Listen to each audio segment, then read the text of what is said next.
اعوذ باللہ من الشیطان الرجیم بسم اللہ الرحمن الرحیم۔ آج محرم کی 5ویں مجلس کا آغاز کرتے ہیں۔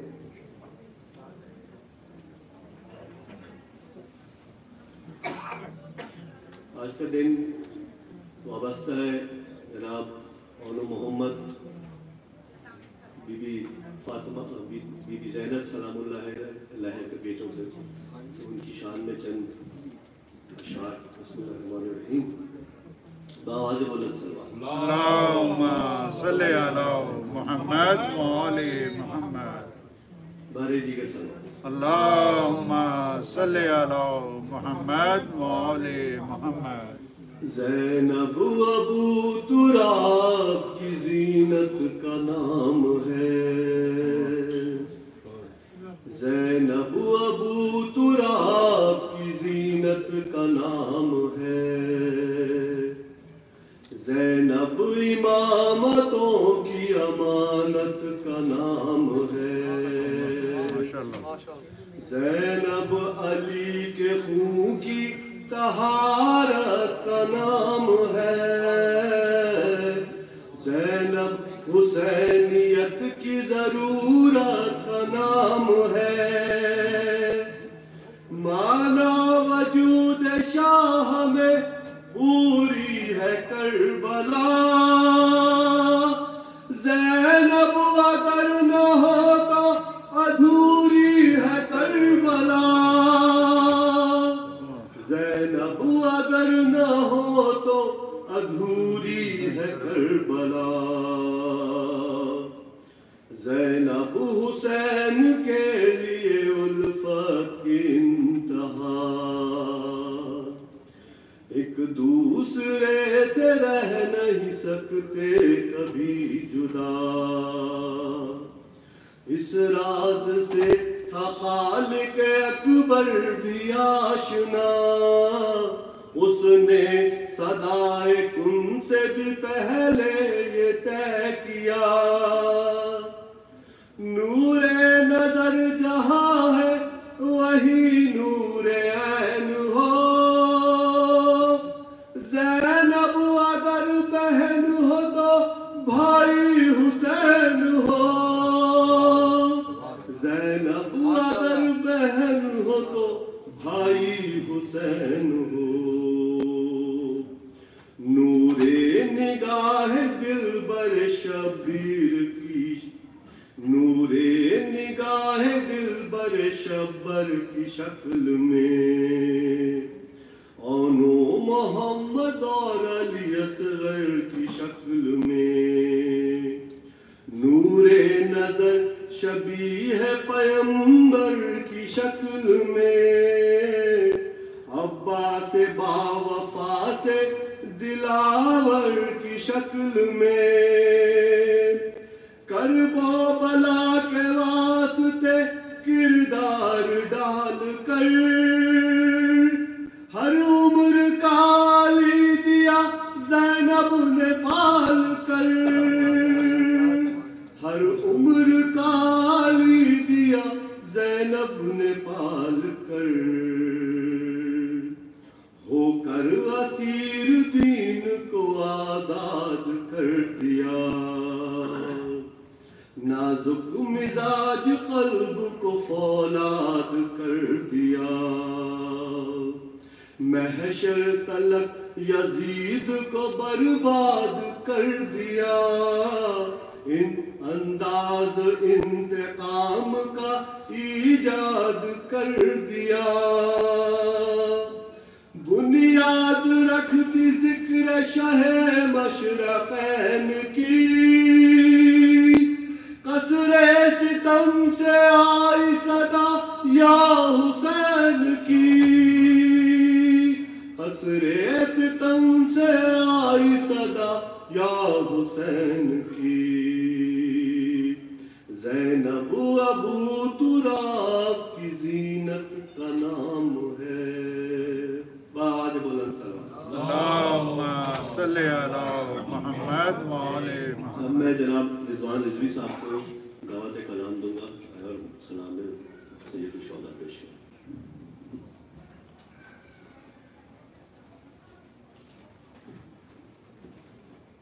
اللهم صل على محمد وآل محمد.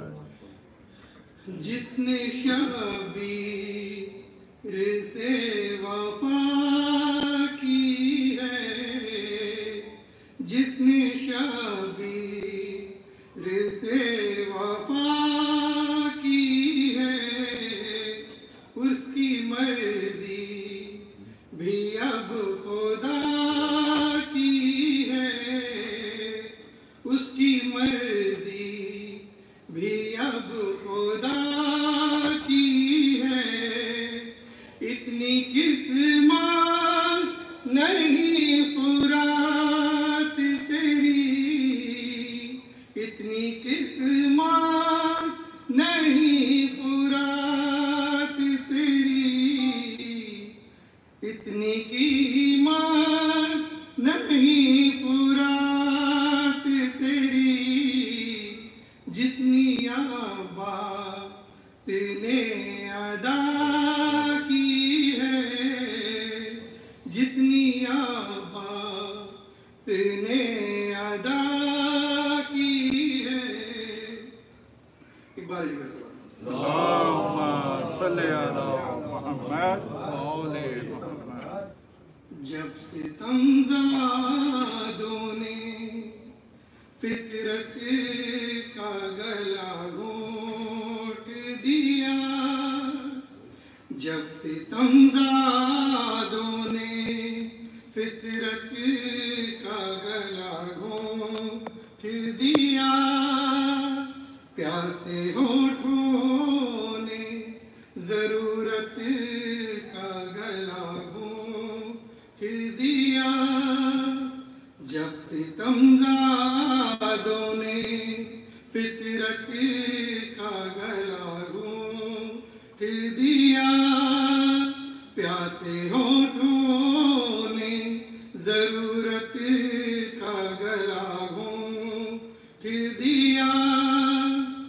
ہاتھ والوں کو یہ حیرت ہے کہ آخر کیسے، ہاتھ والوں کو یہ حیرت ہے کہ آخر کیسے، دو کٹے ہاتھوں نے بیعت کا گلا گھونٹ دیا، دو کٹے ہاتھوں نے بیعت کا گلا گھونٹ دیا. حاکم شام تیرے گھر میں بندھے ہاتھوں سے، حاکم شام تیرے گھر میں بندھے ہاتھوں سے، ایک قیدی نے حکومت کا گلا گھونٹ دیا، ایک قیدی نے حکومت کا گلا گھونٹ دیا. اپنا حق مانگ کے کونین کی شہزادی نے، اپنا حق مانگ کے کونین کی شہزادی نے، ظلم کی جھوٹی عدالت کا گلا گھونٹ دیا، ظلم کی جھوٹی عدالت کا گلا گھونٹ دیا. سن کے اکبر کی اظاہر نے اقامت کہہ کر، سن کے اکبر کی اظاہر نے اقامت کہہ کر، شام والوں کی سیاست کا گلا گھونٹ دیا، شام والوں کی سیاست کا گلا گھونٹ